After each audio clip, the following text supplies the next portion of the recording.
con tôiខ្លះកើតមកគឺមានស្នាមអុចក្រហមតូចៗនៅនឹងកញ្ចឹងកពេលខ្លះឃើញមានស្នាម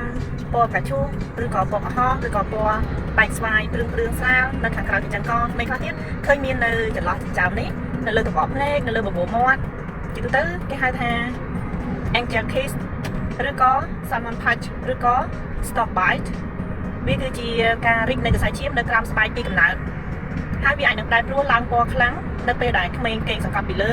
ឬក៏ពេលដែលកូនប្រឹងយំខ្លាំងឬក៏កូនមានក្តៅខ្លួនឬក៏ទៅតែងូតទឹកក្តៅអ៊ុនៗហើយវាអាចនឹងឡើងពណ៌ដិតជាងធម្មតា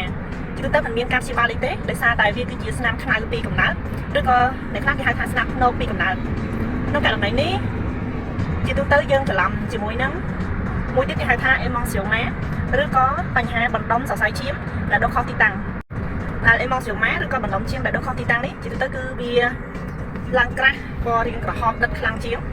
ហើយការព្យាបាលគឺយើងអាចព្យាបាលនៅក្នុងអំឡុងពេល1ខួបទៅអាយុ2ខួបជួបជាមួយនឹងគ្រូពេទ្យឯកទេសគាត់នឹងធ្វើការព្យាបាលជូនប៉ុន្តែចំពោះបញ្ហា salmon patch ឬក៏ស្នាមខ្មៅពីកំណើតដែលមានពណ៌ស្រាលនៅនឹងកញ្ចឹងកឬក៏នៅនឹងថ្ងាសដែលមានទម្រង់ស្រាលបែបនេះជាទូទៅមិនមានការព្យាបាលអ្វីពិសេសទេបើសិនជាស្នាមនោះមិនបាត់ហើយវានៅទីតាំងដែលយើងមើលឆាប់ឃើញការព្យាបាលគឺអាចនឹងប្រព្រឹត្តទៅដូចជាការបាញ់ laser ដើម្បីកាត់បន្ថយកុំឲ្យវាឡើងក្រហមខ្លាំងពេក